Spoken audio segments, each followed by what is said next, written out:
Magandang gabi po sa bawat isa. Narito po ang listahan na ating babanggitin para sa ating panalangin.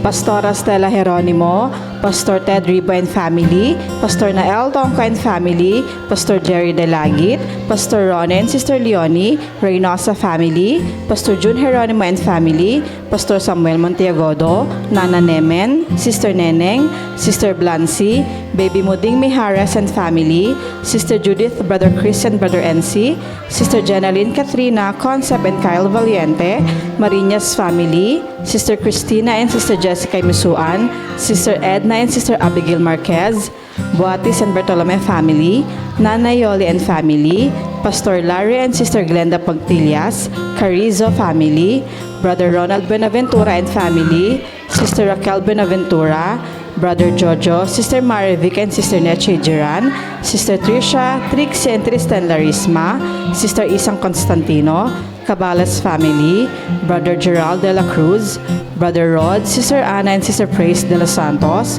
Sister Cher Arzala, Sister Orfa, Sister Sharon and Sister Nympha, Sister Christine de la Cruz and family, Sister Yoli Pantig, Sister Meli Montaño, Brother Jeffrey Carizo, Sister Feli Dizon, Sister Caroline Bocohan and Sister Nancy, Maulawen family, Brother Marvin Lau, Sister May Santos, Sister Pina Montiagodo, Sister Edel Castro, Brother Reynaldo Rodriguez, Sister Joy Acosta and Sister Elodora Medina, Nanay Lina Lopez, Brother Julius Pantigan family, Sister Fen MJ Danganan, Brother Dixon Paras, Brother Richard and Brother Scott Michael Wayan, Brother Gerald Handa and family, Sister Sarah Licardo, Brother Brian Bernardo, Sister Cam Saito, Zabala family, Sister Miel Kabatingan, Sister Nihal Abdul Rauf and Brother Alexander Mamao, Sister Cecilia de Sahagun, Brother Delio Larin, Sister Liway Apo and family, Brother Francisco Fabiliar,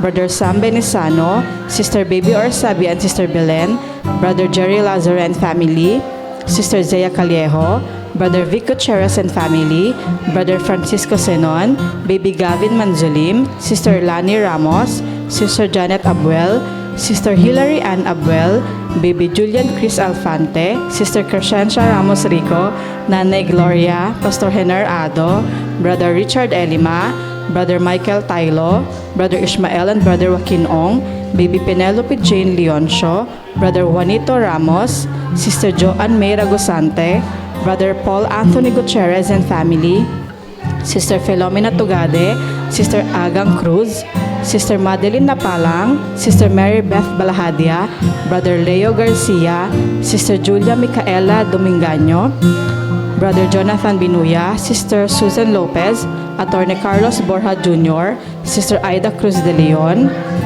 Brother Reynaldo Moreno and family, Brother Nelson and Sister Vivian Pabigayan, Sister Julieta Gutierrez, Sister Aida Quiazon, Brother Brian de la Cruz, Sister Mercy de la Cruz, Brother Edgar Ventura, Sister Mariel Sebastian, Mr. and Mrs. Jed and Daneve Dayo, Sister Lizelle Bangayan, Sister Melogene Paliago, Brother Renz Louis Abangan, Sister Vanessa Abingoza, Brother Wilsham Valencia Jr., Brother Ramon Rodriguez, Brother Fitz Mark Nevado, Sister Sandra and Brother Lucito Perez Sr., Brother Rylan, Sister Jose and Sister Chin Vengua, Brother Shankar Lim.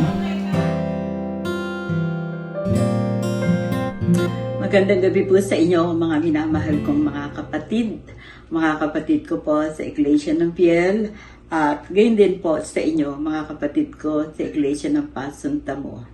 At sa lahat po na nakikibahagi sa gawain ito, sa atin pong gabi ng panalanginan. Ngayon pong gabi, bago po tayo manalangin, ay muli po ako magbabahagi sa inyo ng salita ng Panginoon. At ito po ay mababasa natin sa Lucas chapter 2 sa verse 11. Ganito po ang sinasabi: sapagkat ipinanganak sa inyo ngayon sa bayan ni David ang isang tagapagligtas na siya ang Kristo, ang Panginoon. Purihin po ang Panginoon. Bakit ba kapag Pasko ay damang-dama natin ang kaligayahan? Hindi lang tayong mga manampalataya, maging ang mga bata, wala po silang inaasahan, kundi ay salamat, Pasko na naman, sapagkat ang kanilang naalaala ay ang mga ninong at ninang na sila ay makakatanggap uli ng kanilang regalo. So tayo, bakit tayo kailangang magalak kapag dumarating ang araw ng Pasko? Hindi lamang basta galak, kundi lubos na kagalakan. Ano ang dahilan? Dito po sa nakasulat sa banal na aklat ay sinasabing, sapagkat ipinanganak sa inyo ngayon sa bayan ni David ang isang tagapagligtas na siya ang Kristo, ang Panginoon. So ang ating maging kagalakan ay ipinanganak sa bayan ni David ang isang tagapagligtas. Ito ang dahilan na tayo ay dapat hindi lamang maligaya, kundi masayang Pasko sapagkat ipinanganak ang isang tagapagligtas. Isipin natin na sa panahon po na tayo ay dumadaan sa pagsubok, bakit kailangan nating magalak? Sapagkat meron tayong tagapagligtas. Tagapagligtas natin kapag dumarating ang pagsubok. Ililigtas tayo ng Panginoon na tayo ay huwag mabalisa. Ililigtas tayo ng Panginoon na huwag tayong manglupaypay. Ililigtas tayo ng Panginoon sapagkat siya ang ating tagapagligtas, hindi lang sa hirap ng buhay, kundi sa bawat pagsubok na dumarating sa ating buhay. Kaya nga, ang kagalakan natin, ang tunay na kagalakan ng Pasko ay itong sinasabi sa banal na aklat, sapagkat ipinanganak sa atin ngayon sa bayan ni David ang isang tagapagligtas na siya ang Kristo, ang Panginoon. Purihin ang Panginoon, meron tayong tagapagligtas. Purihin ang Panginoon sa panahon na tayo may karamdaman. Siya rin ang tagapagligtas para tayo hipuin at kanyang pagalingin. Purihin ang Panginoon sa bawat pagsubok. Meron po tayong maaasahang kaligtasan upang maranasan natin may katugunan ang lahat ng ating mga pangailangan. Kaya nga mga kapatid, ang tunay na kagalakan ng Pasko, hindi lamang sa mga pagkain, hindi lamang sa mga regalo, kundi ang ating tunay na kagalakan sapagkat ipinanganak sa atin ang isang tagapagligtas na siya ang Kristo, ang Panginoon. Kaya, kung tayo ay daraan at talaga naman tayo habang nabubuhay ay dadaan sa mga pagsubok, maging kagalakan po natin na ibinigay sa atin ang isang tagapagligtas na siya ang Kristo, ang Panginoon. Kaya nga, magalak po tayo ng lubos na kagalakan at ang ating isipin.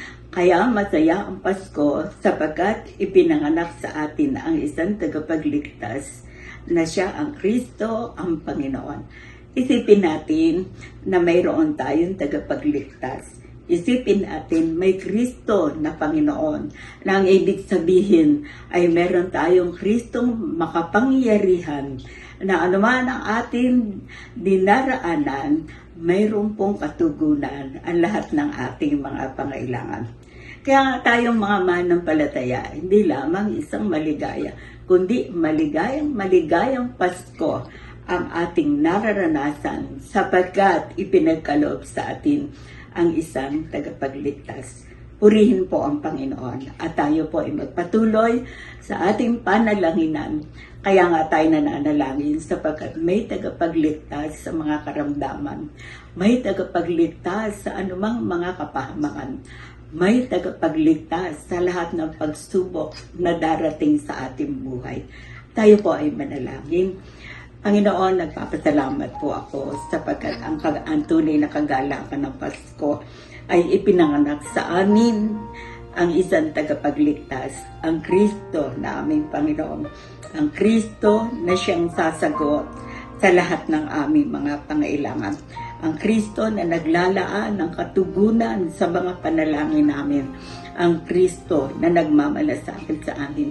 Kaya nga, Ama, tulungan niyo kami magkakapatid ang maging kagalakan namin hindi lamang sa material na bagay, kundi ang maging kagalakan namin ay may isang tagapagligtas na ipinagkaloob niyo po sa amin upang laging maranasan namin sa inyo'y may kagalakan, sa inyo'y may pag-asa, sa inyo'y may katugunan ang lahat ng mga pangailangan. Palain niyo ang mga salitang ito sa puso't isipan namin mga kapatid at patuloy kong idinadalangin. Ang lahat ng may sakit ay patuloy niyo po silang dalawin at dala ng kagaling at kagamutan. Ang lahat po ng dumaraan sa pagsubok sa panahon pong ito, Ama, patuloy niyong ipagkaloob sa amin ang biyaya na kami dagdagan niyo ng pananampalataya kapag meron kaming tagapagligtas sa kahirapan, meron kaming tagapagligtas sa lahat ng mga kapahamakan, meron kaming tagapagligtas na sa amin magpakailanman. Kaya nga, Ama, pagpalain niyo ang mga salitang ito at loobin niyo aming magkakapatid sa inyong pangalan, ang aming mga kapatid sa Iglesia ng Piel, ano man ang pangailangan, sila po ay abutin na tulungan. Ilagay niyo po sa isipan ng mga kapatid, may isang tagapagligtas na tutugon sa lahat ng mga pangailangan. Palaan niyo rin ang mga kapatiran sa Iglesia ng Pasuntamo. Nalalaman niyo at nakikita niyo mayroon pang may mga karamdaman. Gaya po ng aming kapatid na Christy, may karamdaman ang aming pag-asa. Ipinagkaloob niyo ang tagapagligtas upang siya'y maligtas sa mga sakit na ito at muling magkaroon siya ng kalakasan na nanggagaling sa inyo. Lahat po na may sakit, kapaskuhang ito, Panginoon, naway maging regalo ng bawat isa ang kagalingan, ang kalakasan, maging regalo ng bawat isa sa amin, Panginoon, ang isang tagapagligtas sa ikagagalak ng puso ng bawat isa sa amin.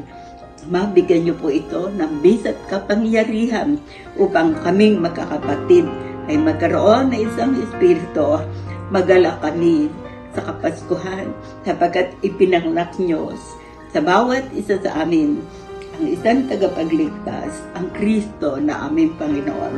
Ang lahat ng ito, Ama, ay aking hinihingi, ipinagpapasalamat sa pangalan ni Jesus. Amen.